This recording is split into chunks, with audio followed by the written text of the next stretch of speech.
Have you ever caught yourself bending over backwards for your grown children, dropping everything when they need something, watching their kids at the last minute, or even letting them make big decisions for you as if you're a child yourself? Maybe you say, that's just what parents do. But let me ask you this. When was the last time you put yourself first? Not in a selfish way, just in a way that acknowledges you have a life of your own separate from your kids. You spent decades raising them, worrying about them, giving them everything you had. But now your time is yours again. And if you don't take it back, who will? A lot of people reach a certain age and start feeling like their purpose is to be a servant to their children. They don't call it that, of course. They say, I'm just helping out. But when helping out becomes an expectation, when your own needs are always second place, when you don't even think about what you want anymore, that's not just being helpful. That's forgetting yourself. It doesn't happen all at once. It starts with small things. You cancel a doctor's appointment because your son needs a favor. You agree to babysit, even though you were looking forward to a quiet afternoon. You keep your mouth shut about something that bothers you because you don't want to upset the family. And little by little, you fade into the background of your own life. But here's the truth, you are not just a parent. You are a person. And if you've forgotten that, it's time to remember. Now, that doesn't mean turning your back on your family. It doesn't mean refusing to help when it really matters. It just means recognizing that your needs matter too. And sometimes saying no is the most loving thing you can do, not just for yourself, but for your kids too. Because what happens when you're always available? They stop appreciating it. They stop thinking about the fact that you have your own life, your own plans, your own dreams. And before you know it, they treat your time like an unlimited resource, something they can always draw from, without ever thinking to give back. That's not their fault. People will take what is offered. And if you never draw the line, they'll never know where it is. So, how do you start living for yourself again? How do you step out of the role of always on-call parent and into the role of a person who values their own life just as much as they value their children's? It starts with one simple but powerful word: no. It feels uncomfortable at first, maybe even wrong. But let's be honest, how often do you say yes because you want to? And how often do you say it because you feel obligated to? When you say no, you're not being mean. You're not abandoning anyone. You're simply setting a boundary that says, I love you, but I also love myself and the people who truly care about you. They'll respect that. The first time you do it, you might feel a twinge of guilt. That's normal. But over time, something amazing happens. You start to feel free. You start to remember what it's like to make choices based on your happiness, not just everyone else's. Maybe that means picking up an old hobby you abandoned years ago. Maybe it means spending time with friends instead of rearranging your plans for someone else. Maybe it means finally taking that trip you always wanted without worrying about whether your family will need you while you're gone. And here's something to think about. If your kids are adults, they should be independent. If they're relying on you for everything, that's not just unfair to you. It's unfair to them. You raise them to stand on their own 2 feet. Let them. That doesn't mean you stop loving them. It doesn't mean you stop helping when it really matters. It just means you recognize that your life is yours to live, and you deserve to live it. At first, this shift feels strange, like stepping into a new version of yourself after wearing the same old clothes for decades.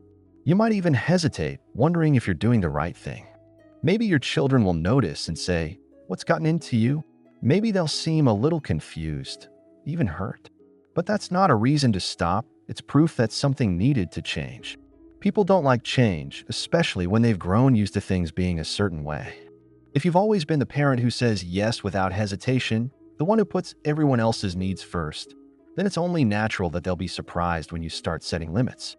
But surprise isn't the same as disappointment. It's just an adjustment.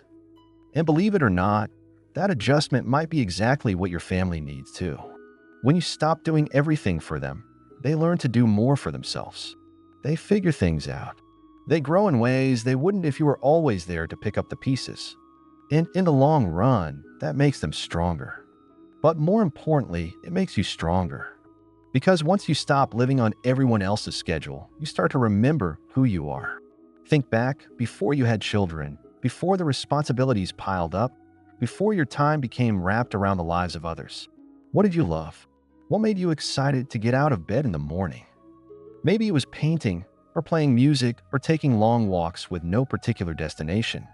Maybe it was reading for hours without interruptions, or traveling to new places, or simply sitting in the quiet and enjoying your own company. Whatever it was, it's still inside you.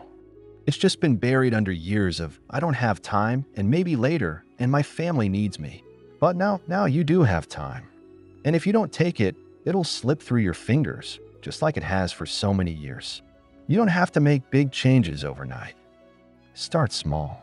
The next time someone asks you to do something you don't want to do, pause. Ask yourself, do I actually want to do this, or do I just feel like I should?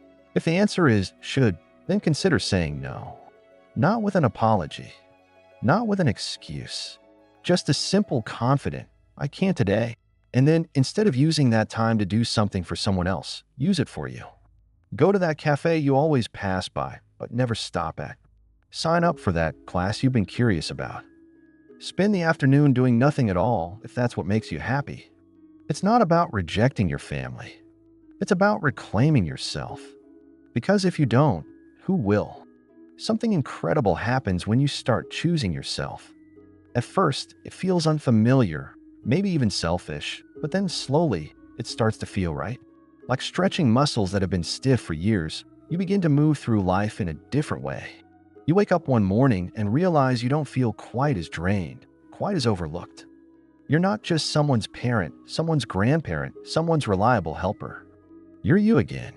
And the world looks a little different when you see it through your own eyes instead of through the expectations of others. You start noticing opportunities you used to ignore.